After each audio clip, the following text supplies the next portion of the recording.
efforts made by the government as well, and some of the landmark projects which have been completed or which are currently under construction, if you really look at it. And this tunnel construction is not really confined to only to roads. There's a road tunnel, railway tunnel, oil storage tanks, and hydro dam tunnels, and multiple other areas, water tunnels in some areas, all that, and it has created a unique atmosphere for tunneling in India with, I must say, limited specialized companies operating on the TBM related tunnels and more companies operating in NATM tunneling. That's a current profiling of the list. If you take some of the prestigious projects which have been delivered in India, the top of the thing we can say is Atal Tunnel, inaugurated by our Honorable Prime Minister in 3rd October 2020. There was something which was very unique, which has been certified by the World Book of Records as the longest tunnel at that altitude above 10,000 feet in the world. It's not India alone, the world. Apart from that, Chanani National Tunnel, with the current Pir Panjal Tunnel, which is about 12.4 kilometers, and these are some of the tunnels which have been done.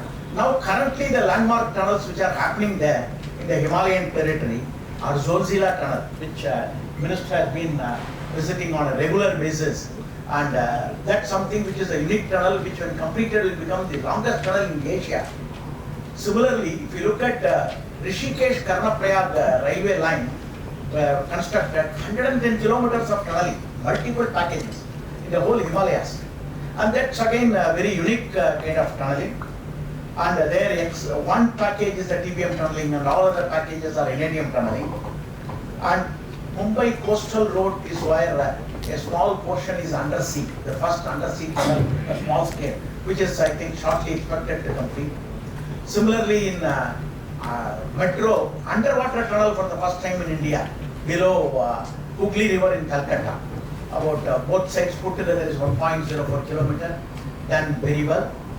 And another biggest tunnel which has again gone for Guinness Books of Records for certification is Maharashtra Samruddhi Marg, where there is a 19 kilometer tunneling, 17.5 meter dia, done in a record time of 24 months.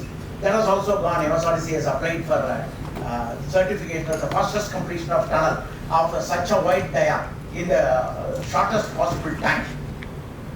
Similarly, another landmark project which has just been awarded is undersea tunnel for bullet train for High Speed Railway Corporation, 21 kilometer tunnel, out of which 7 kilometer undersea tunnel. And under Honorable Minister's guidance, below Brahmaputra, there is a tunnel being planned for even not only for passenger but defense movement predominantly. That's something which will be very unique again, because Brahmaputra as a river, it changes course. Therefore, it will be a very unique tunnel if you really do it.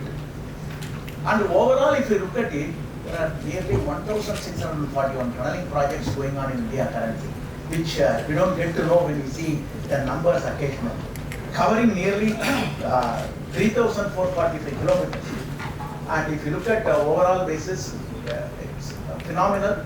Many people are talking about tunnels which are happening in Europe, Austria, and more especially all those kind of things. And here in India, we are second to none. We have moved significantly to Atmanirbhar Bharat in tunneling. Most of the tunneling crew now is not the foreigners or Europeans. Mostly all tunnel boring crews are also Indians, are very well developed. On that front, DMRC has also taken an initiative in terms of forming a tunneling academy kind of a thing, where to create further education in the plot.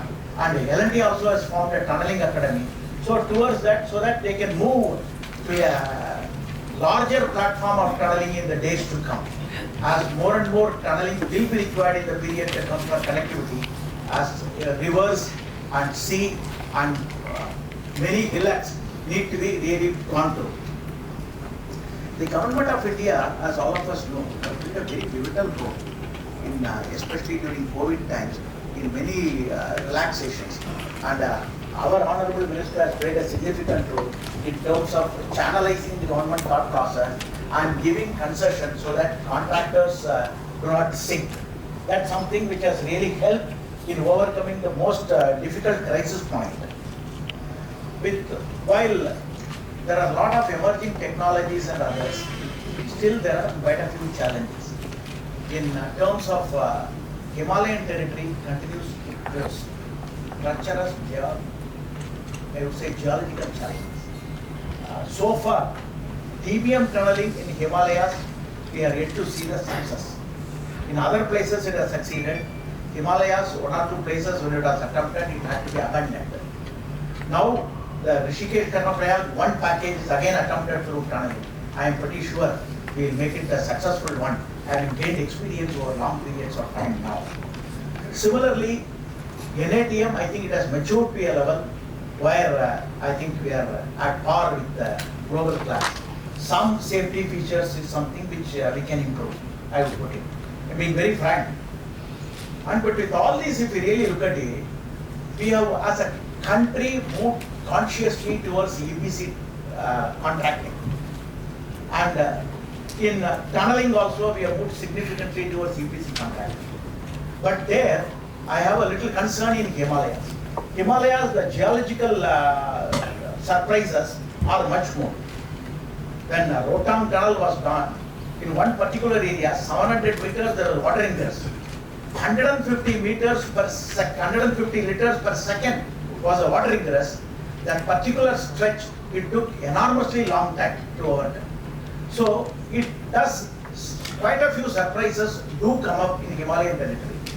My humble suggestion, which the conference needs to deliver,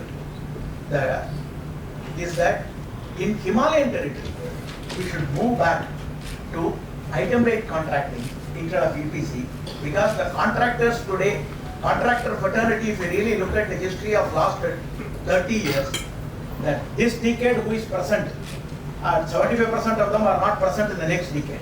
If you look at the second decade, again another 75% are not present, fresh people are entering. Primarily because without understanding the risks involved, we quote. In the process, we lose money. And geological risk related compensations are restricted in terms of value. In the process, we don't know as to what happens. So it has happened, number of road contractors in the past have perished, and again, some of them would have lost some money themselves, others bankers have lost. Similarly, now tunneling, a lot of people are quoting aggressive prices on the EPC also in Himalayas as well. That should not create another history of defaults in the setup. Therefore, we need to really look at as to whether we need to move only to item-based contract in Himalayan territory alone. Other territories absolutely fine, the geological surprises are much less. So, moving forward, future of India's tunneling holds immense promise, and extensive investment in infrastructure by the current government, especially last 9 years, we have seen extensive infrastructure, a lot of focus on Gati Shakti and related areas where logistics is given a lot of focus, connectivity is given a lot of focus, and our minister has done excellent work in terms of connectivity. Global first we have reached in all that. So the period ahead is very, very bright, and we are looking forward to an exciting period ahead. I request all the stakeholders to deliberate all the points and see that we arrive at a good solution on some of these areas where we are able to present to the minister to take it forward. Once again, I express a warm welcome to all of you. May this conference be fruitful and relevant and inspire us to achieve greater heights in the periods to come. Thank you. With this, I invite Mr. Manmohan Singh to please deliver